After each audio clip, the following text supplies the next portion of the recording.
Bonjour et bienvenue à l'Église Jésus-Christ Roi des Nations. Heureuse de vous retrouver en ce 21 décembre 2025 à 9 jours, voilà, 9 jours, 10 jours même. 10 jours de la fin de l'année. J'aimerais en guise d'introduction euh, de ce message, vraiment nous encourager à l'action de grâce. Oui, cette année, peut-être pour certains, elle n'a pas été facile, pour d'autres, elle a plutôt été vraiment joyeuse. Mais peu importe ce que vous avez vécu, mais vraiment, rendez grâce à Dieu. Prenons l'habitude de compter les bienfaits de l'Éternel. Quand on compte les bienfaits de l'Éternel, je vous assure, on dédramatise plutôt peut-être des choses difficiles que nous pouvons vivre. Et en vérité, cette année a été vraiment beaucoup plus belle que vous ne le croyez. Certains ont été protégés dans leur santé, d'autres ont été protégés dans leur finance. Vous n'avez peut-être manqué de rien. Si vous avez manqué de quoi que ce soit, Dieu, ou peut-être vous vous dites, ah tiens, j'ai manqué de ça, mais est-ce que c'était véritablement ton besoin de l'heure?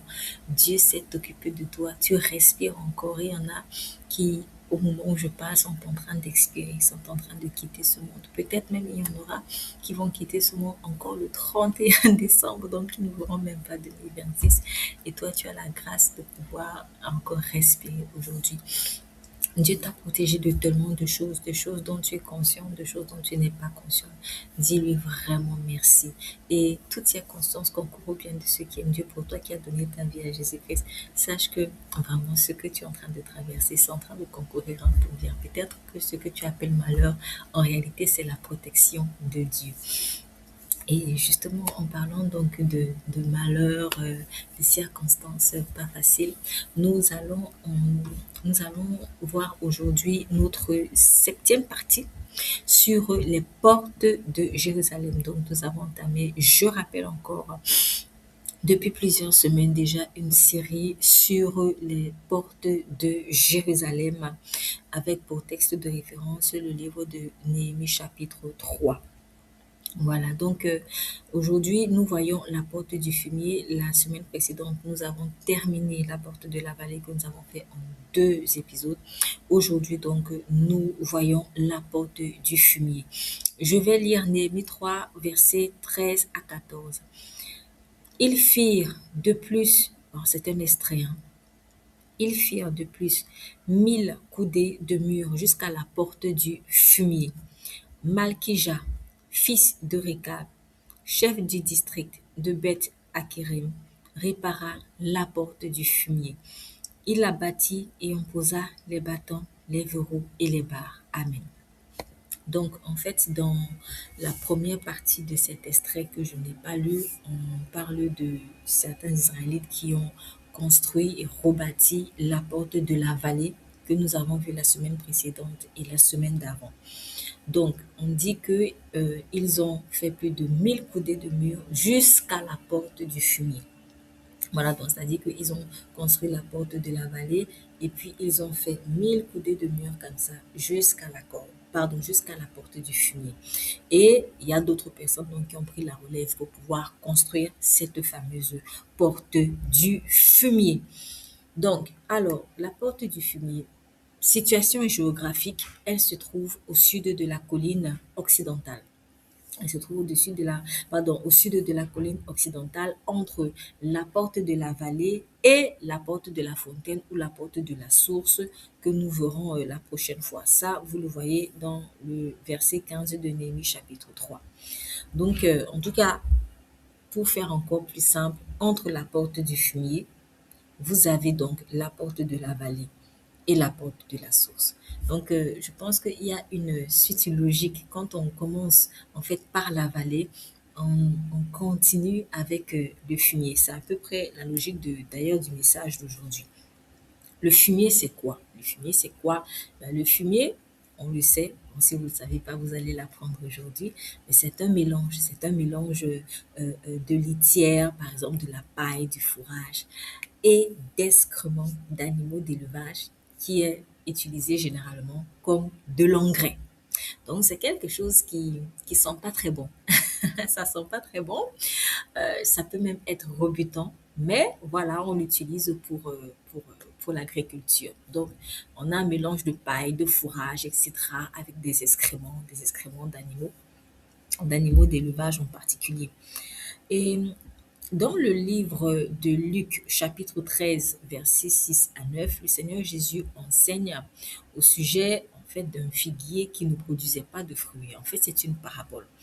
Et il a donné cette parabole pour montrer à ses interlocuteurs l'importance en fait de changer de comportement.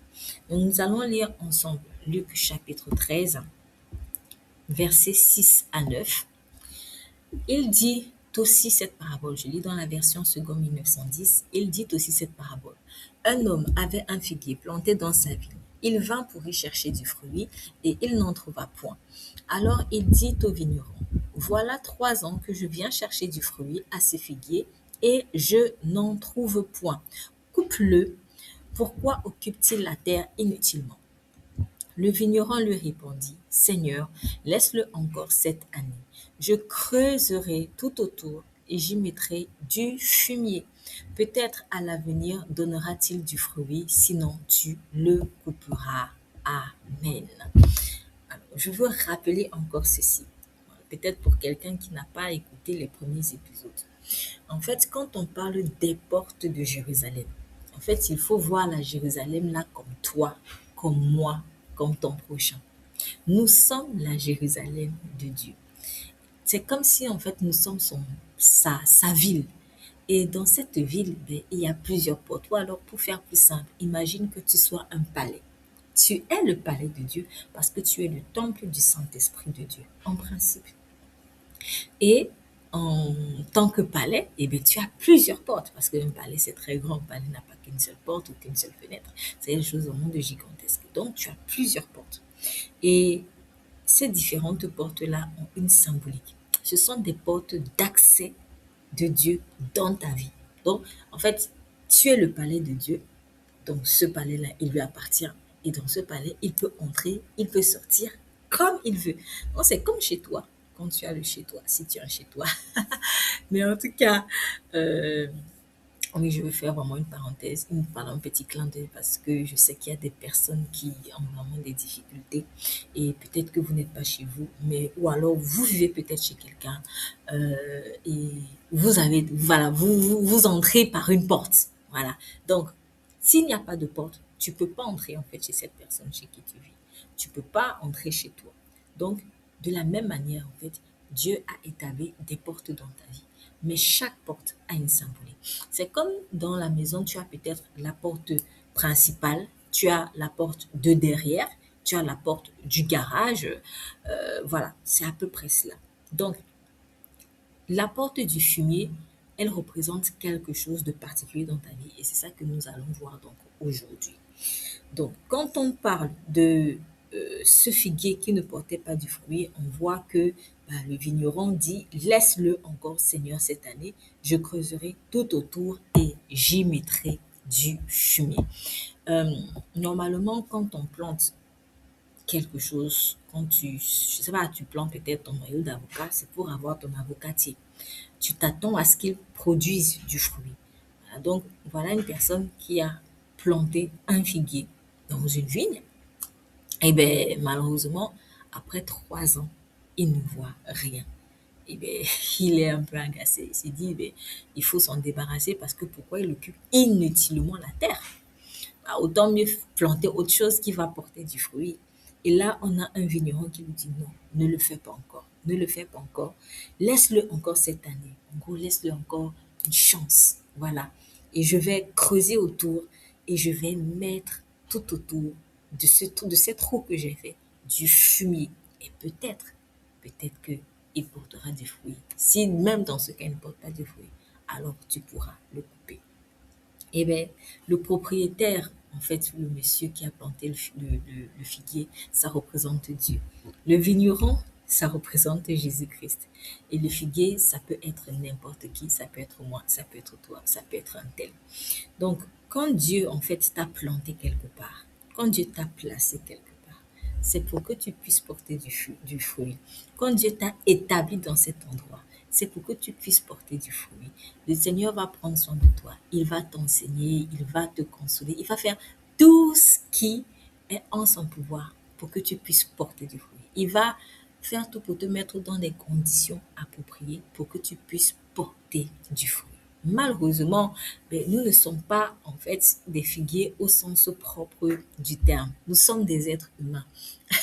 Le figuier, si on prend bien soin de lui, si on le met dans les conditions appropriées, forcément, il va produire.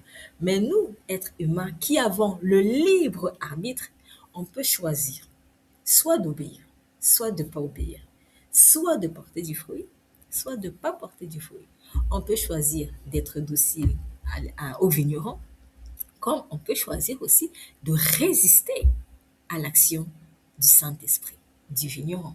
Donc, c'est dans ce sens que Dieu dit, depuis 3 ans, en fait, quand Dieu t'a pris sous son aile, sache qu'il s'attend à un certain moment que ce qu'il a semé en toi pousse.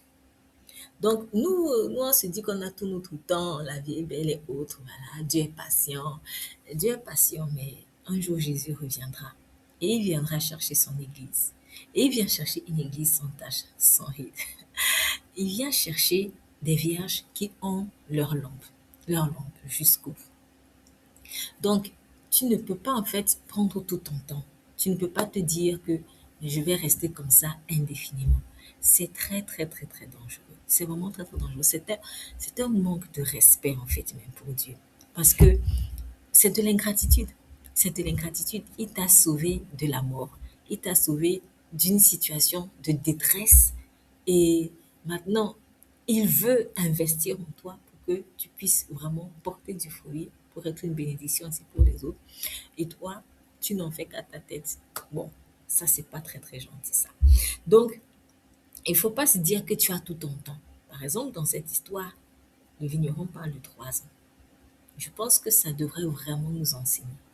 Peut-être que, peut-être, alors, je ne veux pas en faire une loi, mais ça peut être un indice. Peut-être qu'après 3 ans de marche sérieuse avec le Seigneur, il devrait quand même s'attendre à voir certains fruits dans ta vie. Et s'il ne les voit pas, c'est pas normal. Ce qui est merveilleux avec Dieu, c'est que c'est vraiment Dieu de miséricorde. Au moment où tu mériterais d'être arraché de là où tu es, mais le vigneron dit encore, attends, je vais bêcher tout autour, je vais faire des trous et je vais mettre du fumier. Le problème aussi, c'est que, souvent, quand maintenant Dieu va creuser autour pour mettre du fumier, on pleure encore. Ah, c'est pas bien, ça sent mauvais et tout. Oui, ça sent mauvais, mais en même temps, c'est toi qui as voulu aussi parce que tu n'as pas porté du fruit quand il y avait des situations, quand tu étais dans des conditions plus favorables. Donc, il faut qu'on te mette dans je sais pas, peut-être des conditions moins favorables pour que tu te réveilles. Il y a certaines personnes qui ne donneront leur vie à Christ qu'après l'enlèvement, hein. Et après l'enlèvement, il y aura des situations beaucoup plus difficiles qu'avant enlèvement. Vous voyez? Donc, vaut mieux quand même ça que aller en enfer. Mais c'est pas forcément dans l'idéal. C'est pas forcément dans l'idéal. Donc, porte du fruit lorsque tu es encore dans des situations beaucoup plus confortables. En fait, c'est très important. Sinon, tu attendras que le vigneron il creuse des trous autour de toi, qu'il mette du fumier. C'est vrai, ça va sentir mauvais. Tu vas crier, tu vas pleurer. Mais si c'est de ça dont tu as besoin pour porter du fruit, allons-y. Parce que sinon, tu seras arraché et jeté au feu. Et ça, c'est pas la volonté de Dieu. Donc, si la porte de la vallée que nous avons vue les 2 semaines précédentes, représente l'accès à la profondeur avec le Saint-Esprit de Dieu, c'est ce que nous avons vu. Donc, la porte de la vallée dans ta vie représente l'accès à la profondeur avec le Saint-Esprit. C'est un appel à la profondeur avec le Saint-Esprit. La porte du fumier qui la suit directement, elle représente la porte de la croissance dans la vie de l'esprit, la porte de la croissance dans la vie divine. J'ai en tête au moment où je vous parle un gros tas d'immondices. Oui, imaginez un gros tas d'immondices qui se trouve dans une grande dépression qui devient, ou alors une décharge. Voilà, imaginez une vallée. Voilà, tu as des montagnes et puis tu as en dessous donc des vallées. Mais dans ces vallées-là, tu as des ordures et des ordures et des ordures et des ordures et des ordures. Donc, c'est à peu près ça en fait. Quand Dieu nous fait entre guillemets chuter, c'est pas une mauvaise chute, mais c'est une chute quand même, hein, parce que tu as l'impression en tout cas de regresser. Mais en fait, c'est qu'il t'amène beaucoup plus loin, t'amène en profondeur. Donc quand Dieu te fait entre guillemets chuter, ou plutôt on va dire ça comme ça, aller en profondeur dans la vallée, en fait, tu as l'impression de descendre dans un grand trou. Normal parce que c'est de la vallée. Et cela, c'est vrai, déjà, pour la chair, c'est pas très rassurant. Oh là là, on descend, on chute. C'est pour ça qu'on n'aime pas la vallée parce qu'on a l'impression qu'on chute. Mais en fait, c'est pas une chute. C'est juste que tu vas un peu plus en profondeur avec Dieu. Mais c'est pas tout. Au fond de cette vallée-là, il y a donc le fumier. Il y a des déchets. Voilà. Il y a des déchets parce que, pareil, fourrage, puis excréments, voilà, ça fait déchets. Et Dieu nous y emmène, pas pour nous salir, pas juste pour qu'on soit mal, mais il nous y emmène pour nous faire grandir. Donc, je reprends. Il y a la porte de la vallée qui est donc l'accès à la profondeur. Mais maintenant, quand Dieu te fait descendre dans la vallée, en fait, dans cette vallée-là, tu vas trouver le fumier. Donc, c'est comme si la porte de la vallée te donne accès à la profondeur, qui, elle, va te donner accès au fumier dans lequel tu vas pouvoir grandir dans la vie de l'esprit. Donc, c'est ça. C'est vraiment pas juste pour que tu te retrouves entre guillemets dans des ordures, entre guillemets, parce que c'est vraiment pas des ordures, mais ce sont des situations voilà, qui font pas plaisir. C'est pour cela donc que nous voyons que la porte du fumier suit directement dans Néhémie 3 la porte de la vallée. Il faut d'une part accepter d'aller donc en profondeur avec Jésus, quitte à chuter entre guillemets, et d'autre part accepter que Dieu mette son fumier autour de nous dans cette vallée-là, au fond de cette vallée-là, pour nous permettre de grandir. Je le dis pourquoi? Je le dis parce qu'il y en a qui vont accepter d'aller dans la vallée, mais qui vont refuser le fumier. Voilà. Mais c'est dans la vallée qu'on trouve le fumier. Lorsque Jésus est allé dans le désert, je vais donner une illustration. Lorsque Jésus est allé dans le désert juste après son baptême, il est dit que c'était pour qu'il soit tenté par le diable. De plus, il y avait des bêtes sauvages là-bas. Donc, je vais lire par exemple euh, Marc 1, verset 12. Aussitôt, l'Esprit poussa Jésus dans le désert où il passa 40 jours, tenté par Satan. Il était avec les bêtes sauvages et les anges le servaient. Il était avec les bêtes sauvages et les anges le servaient.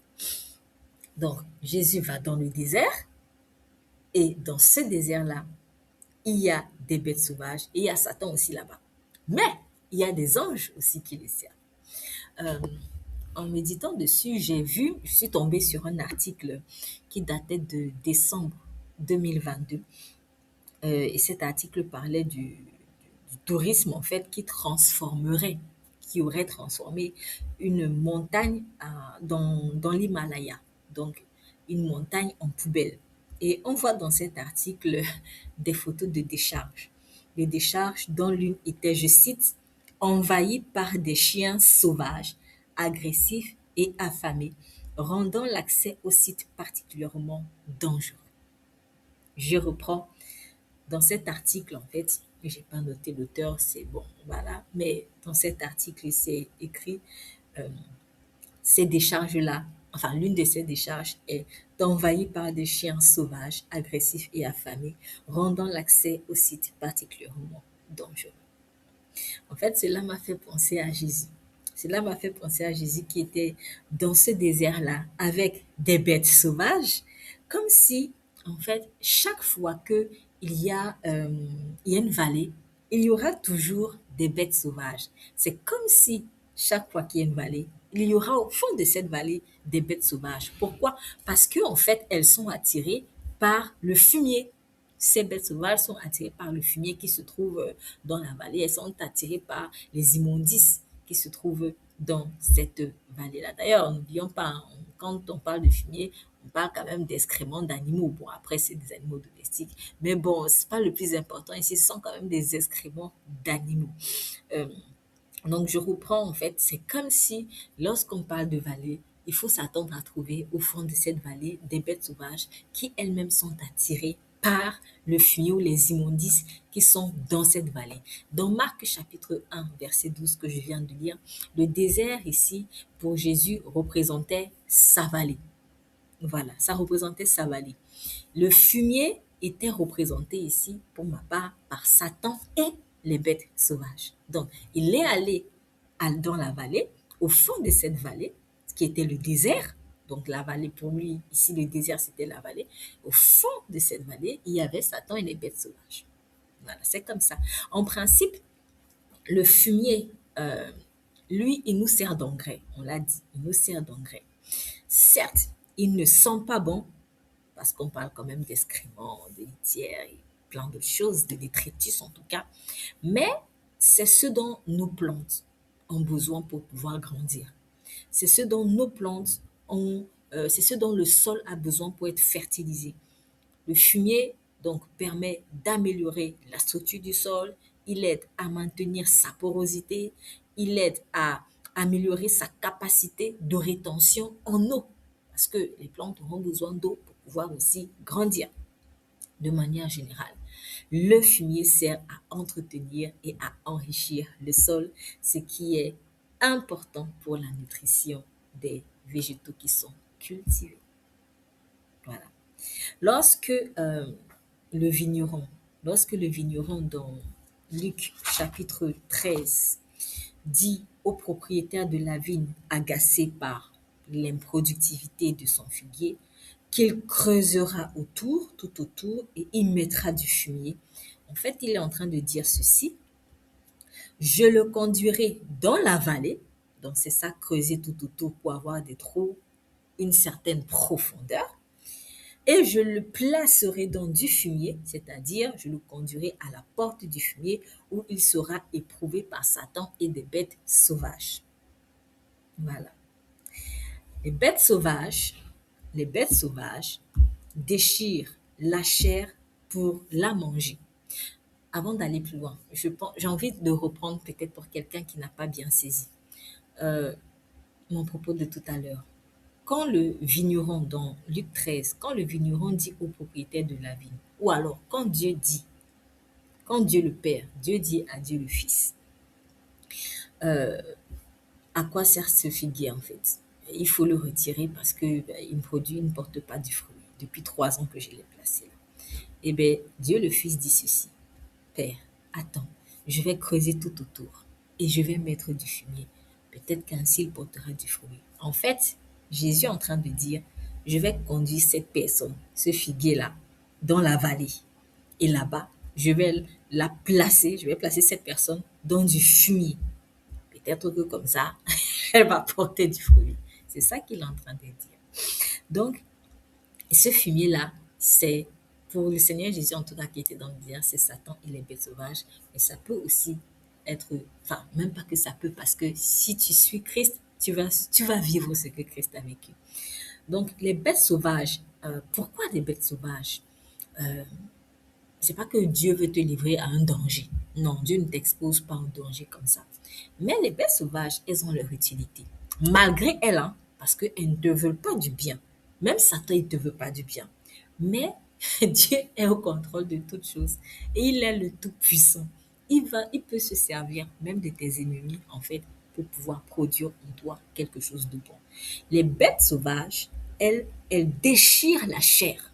Elles déchirent la chair pour pouvoir manger. Parce que c'est de ça dont elles se nourrissent. Voilà. Les bêtes sauvages, ils sont là pour déchirer, en fait. Quand tu vois un loup là, il te regarde, il a faim, il veut te déchiqueter parce qu'il veut te manger. Donc, c'est ça. Donc, quand Dieu permet que l'on soit exposé à certaines situations désagréables, c'est pour que notre chair soit déchirée. C'est pour que notre chair soit déchirée, c'est-à-dire cette partie de ton âme qui n'est pas renouvelée en fait par l'esprit encore. Parce que quand tu donnes ta vie à Christ, c'est ton esprit qui est régénéré. Mais cette vie de l'esprit, elle a besoin aussi de couler dans ton âme. Et dans l'âme, c'est pas facile. Donc ça vient progressivement. Du coup, il y a une partie de notre âme qui, voilà, vraiment est docile à Dieu. Mais il y a une autre partie qui est vraiment pas jolie. Et cette partie-là, bah, il faut s'en débarrasser. Il faut qu'elle soit transformée. Il faut que le vieil homme ne puisse plus avoir droit de citer dans notre être intérieur. Donc, quand Dieu permet que l'on soit exposé à certaines situations désagréables, les bêtes sauvages, en fait, c'est pour que notre chair soit déchirée. Donc, vous serez par exemple confronté à, je prends un exemple comme ça, peut-être des personnes au caractère difficile, au comportement sauvage même des personnes de comportement vraiment sauvage et devant Dieu, en tout cas sauvage devant Dieu. Parce que peut-être que l'homme lui a sa vision de la sauvagerie, mais Dieu lui il a une autre vision de la sauvagerie. Donc tu peux te confronter à des personnes de caractère difficile, à des personnes de comportement vraiment sauvage, qui sont pas en tout cas faciles à vivre, ou même pour d'autres qui sont carrément animés par des esprits mauvais. D'autres, on peut dire tout simplement des personnes vraiment méchantes. Elles se comportent méchamment, en fait, vis-à-vis de toi.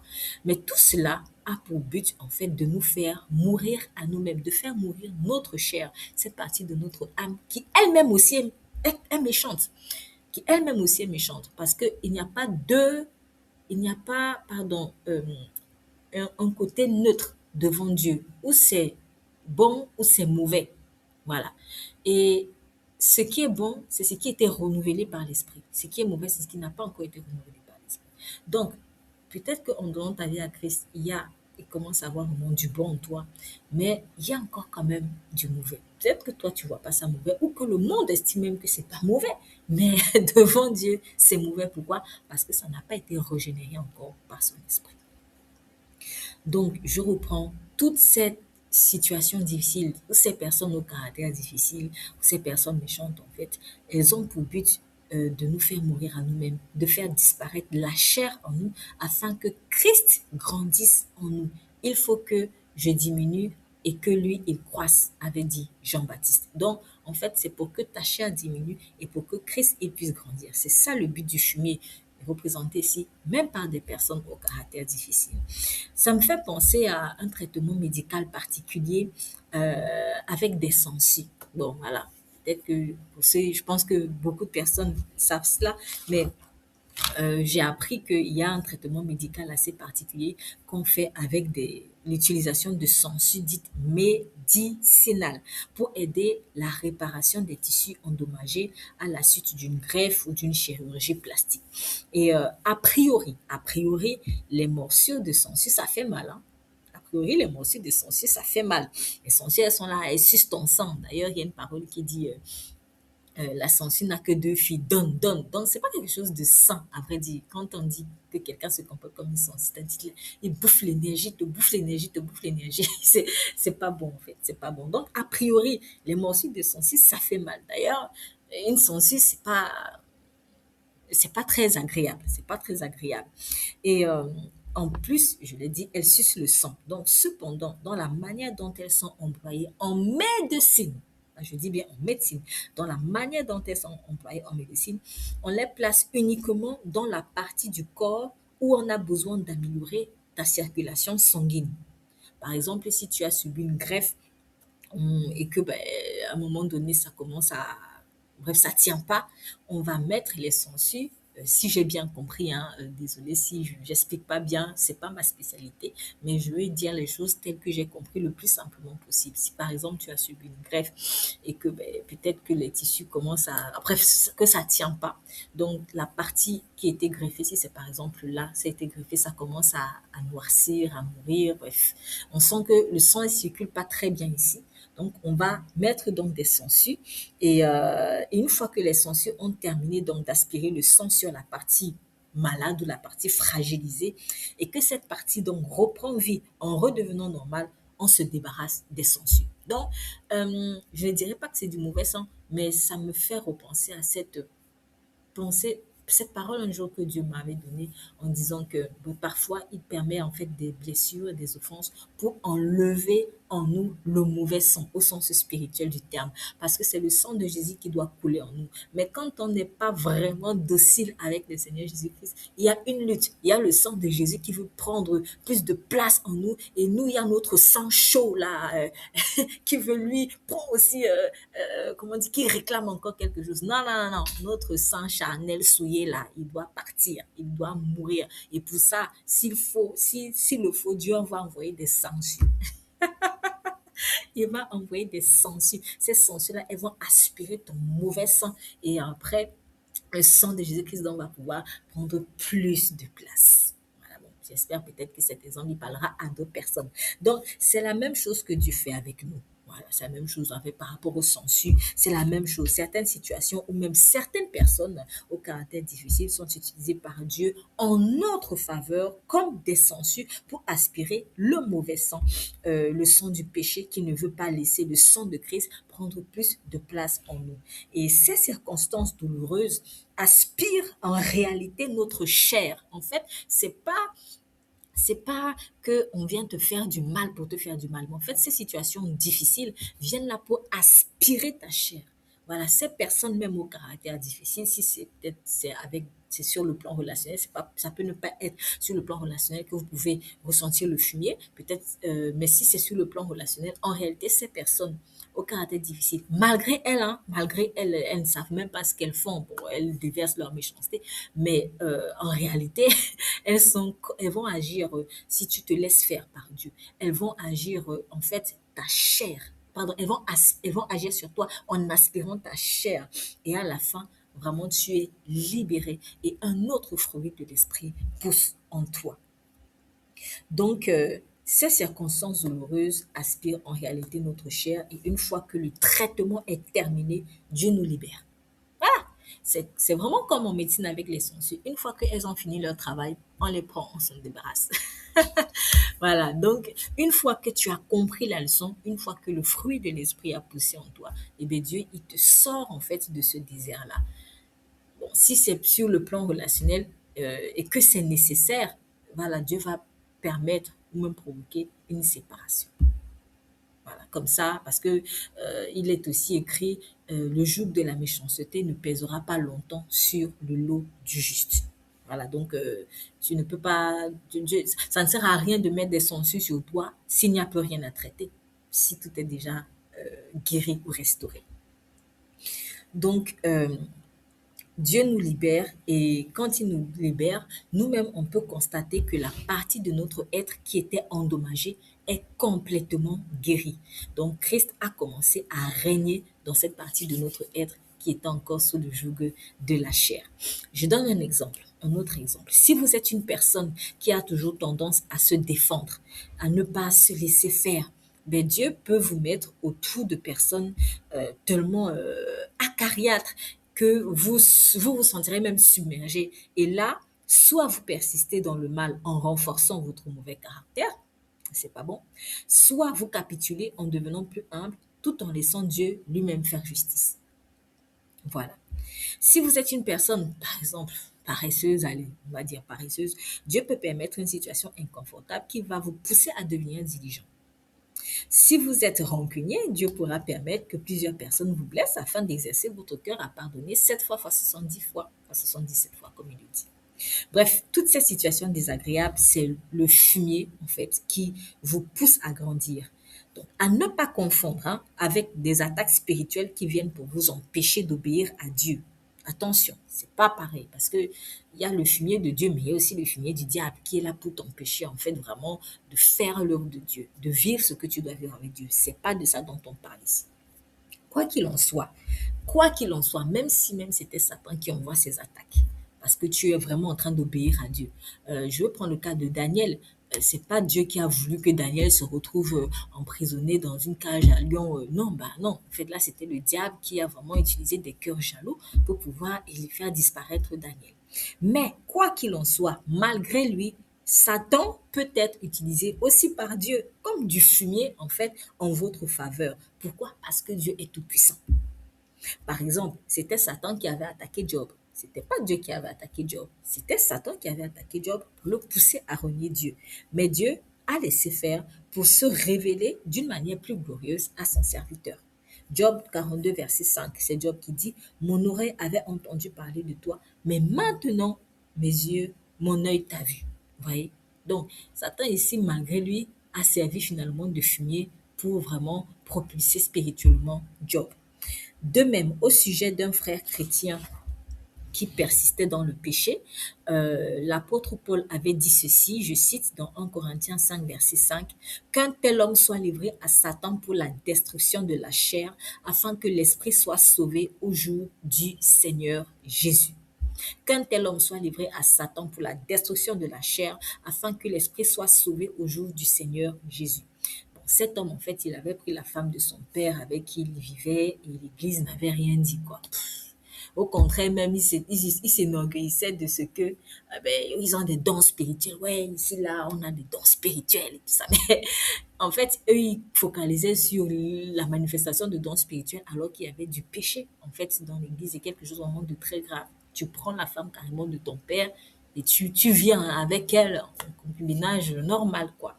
Donc, et il a fait ça et, euh, et puisque ben, l'Église n'avait rien dit, limite même il était encouragé, et bien ça l'a conforté dans son péché.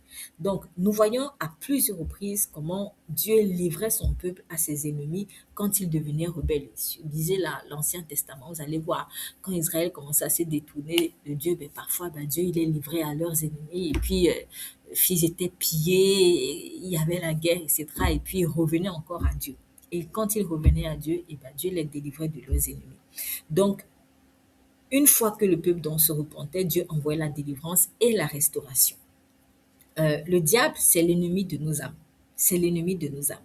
Quand Dieu nous livre entre guillemets à nos ennemis, ce n'est jamais dans l'optique de nous tuer. C'est jamais dans l'optique de nous tuer ou de nous damner en fait. C'est pas ça. Au contraire, c'est pour nous réveiller. En fait, c'est juste pour nous réveiller. Comment? Par la destruction de notre chair. Par la destruction de notre chair, parce que souvent nous avons tendance à dormir à l'aise sur le péché, mais c'est pas possible. Comment tu peux être à l'aise en vivant en concubinage avec la femme de ton père et tu viens à l'église normale et tu te réjouis de ça, ah bah tiens, j'ai tel don spirituel. Non, non, c'est pas possible, parce que si Christ revient maintenant là, tu vas rester. Donc, tu dormais en fait. Donc, il faut quelque chose pour te réveiller. Si le fait d'avoir parlé, d'avoir enseigné, ça t'a rien fait, eh ben Dieu va utiliser une situation pour te réveiller, quitte à te livrer à l'ennemi de ton âme, mais juste pour la destruction de ta chair. Lorsque Dieu avait laissé Satan faire par rapport à Job, il avait interdit de toucher à sa vie. Donc Satan pouvait tout faire, pouvait envoyer même des maladies, prendre ses enfants, etc. Mais il ne pouvait pas porter atteinte à la vie de Job. Et Job a survécu à tout ça. Dieu est au contrôle. Dieu est au contrôle. Malgré lui, le diable même est encore du fumier pour que tu puisses grandir. Donc, quand Dieu nous livre aux ennemis de nos âmes, ce n'est jamais pour notre condamnation, c'est pour la destruction de notre chair en fait.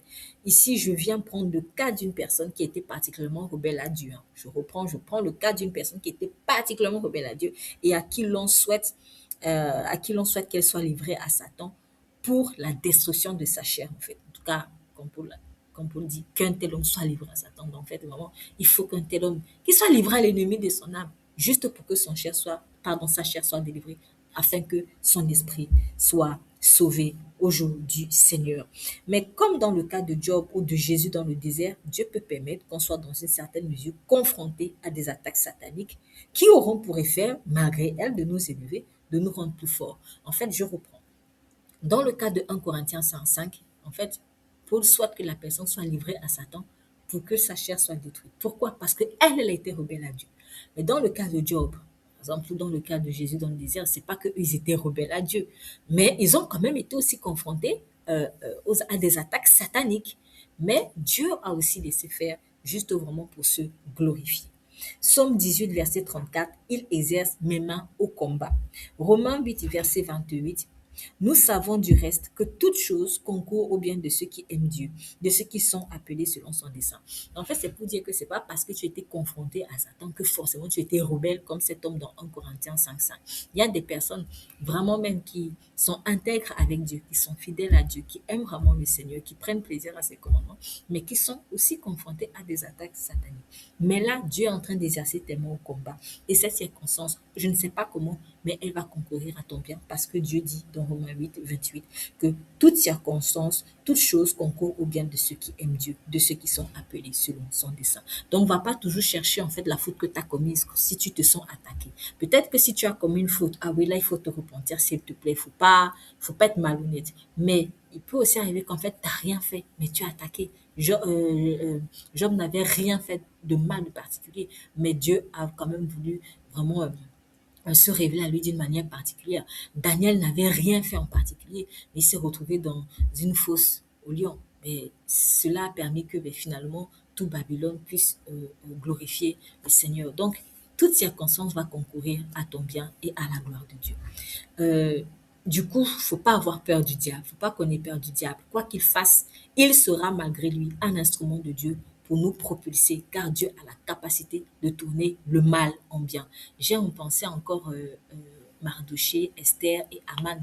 Mais les Juifs n'avaient rien fait de mal à ce moment-là. Ils n'étaient pas détournés du Seigneur comme peut-être leurs ancêtres l'avaient fait tantôt, ou même comme leurs descendants l'avaient fait tantôt. Mais à cette époque-là, c'était juste la jalousie et la méchanceté d'Aman qui avait voulu exterminer les Juifs. Mais Dieu a transformé le mal en bien. Donc oui, tu peux subir des attaques parce que parce que juste une personne est jalouse de toi, quoi. Elle est jalouse de toi, qu'elle se l'avoue ou qu'elle ne se l'avoue pas, mais en fait, elle est jalouse de toi. Voilà. Et la jalousie, il est écrit, la colère est impétueuse. La colère impétueuse, mais qui peut tenir devant la jalousie? La jalousie, c'est quelque chose de très mauvais. La jalousie a été à l'origine du premier fratricide dans le monde. Je veux parler ici de Caïn et d'Abel. C'est quelque chose de très dangereux et c'est un péché que tout le monde n'avoue pas facilement. C'est pour ça qu'il est très dangereux parce que quand c'est exposé à la lumière, ça va. Mais quand c'est pas exposé à la lumière, alors là, ça légitime le mal. Vous voyez? Donc, tu peux être victime de jalousie, mais sache que le Seigneur va s'en servir pour se glorifier. Il ne te livrera pas au mal. Au final, qu'il s'agisse de Satan lui-même ou de bêtes sauvages sous la forme de circonstances difficiles ou même de personnes difficiles, prenons cela comme du fumier que Dieu met autour de nous afin de nous faire grandir, afin de nous faire porter du fruit pour lui ou davantage de fruits pour lui si vous portez déjà du fruit. Alors, j'aimerais quand même apporter cette précision. Dans Éphésiens 6:12, il est dit même s'il s'agit de personnes, si vous êtes confronté à des personnes de caractère difficile, nous n'avons pas à lutter contre la chair ni contre le sang, mais contre des esprits méchants. Donc, finalement, c'est vrai qu'il y a des personnes vraiment méchantes, hein. Elles n'ont pas besoin d'être possédées par un démon ou animées même par un démon pour vouloir te faire du mal. Il y a des personnes comme ça. Mais n'oublie pas que nous sommes dans un monde qui est régné par une personne qui est appelée le prince de l'air, c'est Satan. Et c'est lui qui est ton véritable ennemi en fait. Voilà, c'est lui qui est ton véritable ennemi et il se sert de personnes au cœur malveillant pour te faire du mal. Donc c'est lui ton véritable ennemi. C'est pas vraiment l'être humain. N'oublions pas aussi que le fumier ne dure jamais éternellement. Ça dure jamais éternellement. Comme les sangsues médicinales qui vont être retirées une fois qu'elles ont fait leur travail, donc elles sont mises sur le corps du patient pour un temps. De la même manière, quand le fumier aura fait son travail, tu seras libéré. Tout dépend de l'ampleur de la plaie et de notre coopération avec le Saint-Esprit qui est le guérisseur. Le plus tôt donc on se laisse faire, le mieux ça sera, ou le plus tôt on sortira de cette de cette fournaise pour rejoindre la porte de la source qui est la prochaine étape que nous verrons la semaine prochaine, s'il plaît à Dieu. Père, merci beaucoup pour ta parole. Je te prie vraiment que tu encourages quelqu'un qui s'est retrouvé dans une vallée et il y a trouvé du fumier. Il vit une situation difficile. Papa, je te prie vraiment dans le nom puissant de Jésus-Christ que tu l'encourages vraiment à ne pas perdre espoir. Seigneur, tu es celui qui sait tourner le mal en bien. Tu es celui qui sait faire pousser le fruit même au travers du fumier. Seigneur, tu as été capable de produire du miel dans la carcasse d'un lion, Seigneur, que Samson avait pu récupérer. Tu es donc capable de produire du miel, Seigneur, dans cette odeur de mort dans laquelle se trouve cette personne. Dans le nom puissant de Jésus, qu'un vent d'espoir souffle sur elle. Seigneur, je prie que ton esprit de courage la saisisse ou le saisisse maintenant. Que cette personne reprenne courage. Que cette personne réalise qu'en réalité, elle est simplement au milieu du fumier et que c'est pour son bien. C'est vraiment pour qu'elle puisse porter du fruit. C'est pour qu'elle puisse ressembler davantage à Christ. Seigneur, et pour quelqu'un peut-être qui n'a pas encore donné sa vie à Christ, qu'elle voit cette situation comme vraiment le couloir qui va la mener à la vie éternelle. Ce n'est donc pas pour la détruire, mais au contraire, c'est pour la sauver éternellement. Que toute gloire te soit rendue. Au nom de Jésus, nous prions. Amen. Vous êtes bénis.